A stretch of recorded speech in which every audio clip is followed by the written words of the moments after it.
Isang individual na konektado umano sa isa sa 18 ex-Marines ang nagsiwalat sa NBI na inalok umano ni dating Congressman Mike Defensor ang isa sa kanila ng 5 milyong piso kapalit ng pagtestigo nila. Sinabi ni NBI Director Melvin Matibag na muli nilang binuksan ang investigasyon kaugnay ng tinuguriang 18 Marines at kinuhanan na nila ng statement ang lumantad na individual.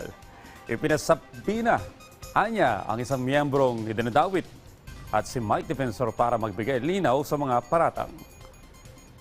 Merong isang individual na nagbigay ng statement noong April 28 at May 6 na meron siyang aligasyon na yung isa doon sa 18 Marines, may relasyon sila.